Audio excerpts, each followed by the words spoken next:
A Antígona de Sofócles é tido por muitos como o primeiro marco textual do direito natural. O traço comum do justnaturalismo é a defesa da tese que existem princípios imorais da justiça que são universalmente válidos. Para o justnaturalismo só é direito o que é justo. Antígona fala do justnaturalismo clássico e justnaturalismo racionalista. Segundo Antígona, o pensamento clássico é objetivista, é referido à lei, e não ao direito subjetivo. O direito natural é um dever conforme a lei natural, é concebido como um conjunto de princípios morais, enuncia deveres, os direitos subjetivos apenas deles derivam. O justnaturalismo de inspiração divina predominou a doutrina do direito natural, como tinha influência com a Igreja. O justnaturalismo racionalista foi uma concepção inovadora do direito natural, o qual afasta completamente o vínculo teológico e procura fundamento da validade do outro direito na própria razão humana, e afasta a imposição religiosa. Já não tem uma ideia de lei justa e ordem justa. Segundo Antígona, o direito existe porque os homens quiseram viver segundo regras, delimitando os arbítrios. Da ideia do indivíduo no estado de natureza, sem leis, sem normas, surge a ideia de contratar. Teve muitas críticas ao justnaturalismo, principalmente pela carência de segurança jurídica. Antígona mostra a segurança jurídica como o principal valor do direito. No direito positivo, o que se destaca é a autoridade. O direito positivo é singular, aplicável em um território e por um tempo indeterminado, e não é válido em qualquer parte. Direito positivo é universal. No direito positivo, só há uma fonte, a lei.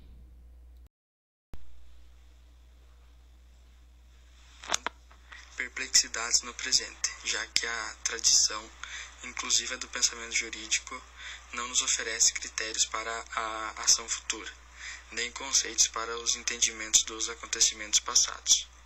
O elenco dos direitos humanos contemplados pelo direito positivo foi se alterando do século XVII até os nossos dias atuais. Assim caminhou-se historicamente dos direitos humanos de primeira geração, os direitos civis e políticos de garantia, de cunho individualista voltados para tutelar a diferença entre o Estado e a sociedade, e impedir a dissolução do indivíduo num todo. Para os direitos de segunda geração, os direitos econômicos, sociais e culturais, concebidos como créditos dos indivíduos com relação à sociedade, a serem soldados pelo Estado, em nome da comunidade nacional. O processo de asserção histórica das duas gerações de direitos humanos, que são direitos de titularidade individual, foi inspirado pelos legados cosmopolita e universalista do liberalismo e do socialismo. É certo que Arendt não se insere entre os assim chamados positivistas. Não obstante, ela defende algumas ideias comuns aos autores habitualmente classificados nessa perspectiva, muito embora o tom geral de sua obra e a conotação corrente do termo não permitiam exatamente classificá-la como tal. Ela recusa inserir-se na dicotomia entre justpositivismo e justnaturalismo. O frequente dilema, ou a lei, é absolutamente válida, e daí necessita para sua legitimidade de um legislador imortal, divino.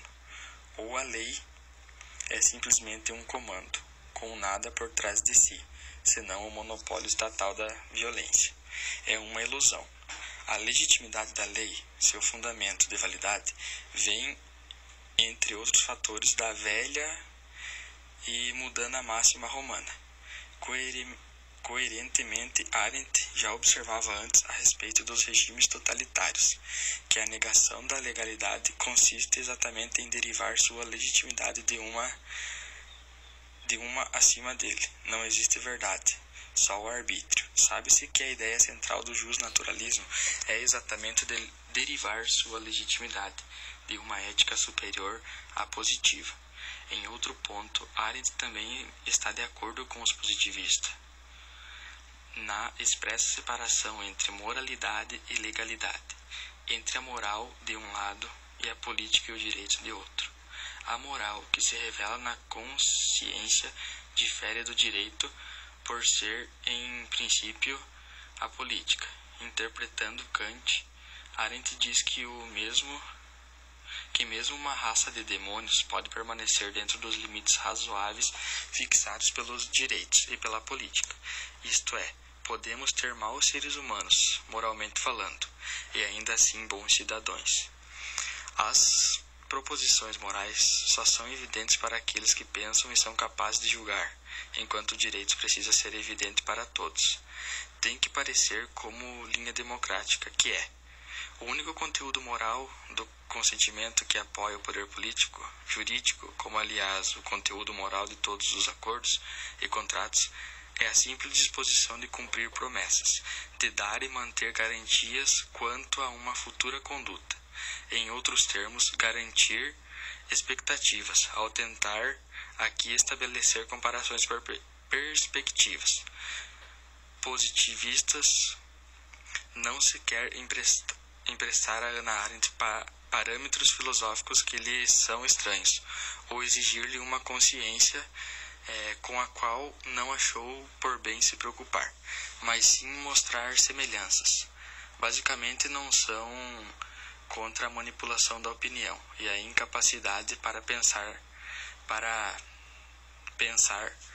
ameaças permanentes ao ser humano moderno, e a rejeição da burocracia e do sistema de partidos como distorções inadequadas. O problema é que Arendt sempre se refere ao direito positivo e à lei como se estivessem falando de fatos os caráteres que lhe são atribuídos pela dogmática jurídica e a doutrina oficial, quais sejam objetividade, imparcialidade, igualdade e neutralidade, dentre outros menos significativos. A história do direito revela que tais atributos são contingentes e que o papel do ordenamento jurídico na política não se dá assim, muito embora deixe claro que a lei é o suficiente para garantir o poder legítimo. Hannah Arendt não considera a hipótese de que essa mesma lei pode prejudicar e até subverter as condições reais da política. De outro lado, sua insistência sobre as condições reais da política são individuais e o caráter único de cada ser humano. Cada ação, cada juízo particular pode levar à consideração individualista incompatíveis com o conceito de poder. Na verdade, o individualismo é secundário, na medida em que não importa o quanto corretos ou adequados sejam os mesmos próprios juízos ou ações. Sua significação política vai depender de persuasão do exemplo e, em suma, do número daqueles que compartilhem características do pensamento de Hannah. É claro que, além da antropologia filosófica, as motivações psicológicas têm um papel fundamental na realidade humana. E Arendt não nega isso. O que ela rejeita é a razão, e que tais motivações tenham qualquer relevância política ou jurídica. Quanto ao direito penal, apela às intenções do agente, ou o direito civil resguarda a boa-fé. As motivações sobre o filme psicológicas Tribunal de interessam Nuremberg, somente entre o juspositivismo e o na medida em justnaturalismo. que se O artigo 6º manifestam no do mundo das Estatuto do aparências, Tribunal de mediante Nuremberg a palavra estabeleceu e os os tipos atos penais tomados. que formulavam a acusação e justificava a formação do tribunal para julgamento dos vencidos, trazendo a concepção do crime de genocídio. Historicamente, a noção de guerra justa surge da violação de um bem jurídico de um Estado por outro, havendo a necessidade do uso da força. Ocorre que a aniquilação dos judeus na Europa pelos nazistas não teve finalidade utilitária e tradicional, como é desde os tempos imemoriais, a aquisição de território através da guerra de conquista. Representou a tentativa de mostrar como os seres humanos efetivamente supérfluos e sem lugar no mundo, havendo necessidade de repressão imediata de tal prática. Se por um lado constituiu uma ação de Estado o ato de tentar desaparecer diversos grupos étnicos ou religiosos, a repressão deveria advir de uma ação não apenas de uma nação, mas de toda uma população, independentemente das fronteiras que separam cada um dos povos. Por mais que o processo de internacionalização dos direitos humanos dependa da delimitação da soberania estatal, temos que o repúdio ao genocídio foi muito importante na universalização desses direitos e na consequente mudança de paradigma, aproximando o direito da ética de um comportamento moral. Durante o regime nazista, com base no direito positivo, foram instituídos tribunais de exceção, além das normas que, em tese, legitimariam os atos praticados contra os bens e as pessoas dos judeus, culminando no extermínio de milhões de pessoas.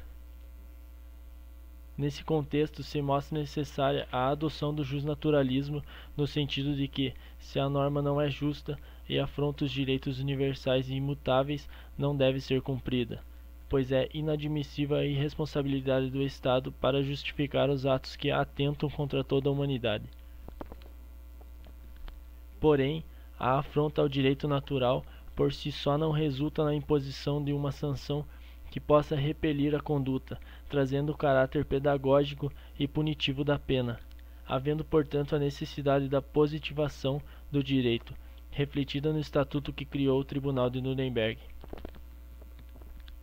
As críticas que apontam violação de diversos princípios penais e processuais durante o julgamento em Nuremberg devem ser analisadas dentro do contexto do ineditismo do crime cometido e principalmente pelo bem jurídico tutelado e não somente pelas normas internas de cada país, pois se assim fosse, a existência de norma autorizadora da prática de atos contra determinado grupo, como ocorreu na Alemanha nazista, seria suficiente para excluir qualquer ilicitude, por ser considerado como exercício regular de um direito.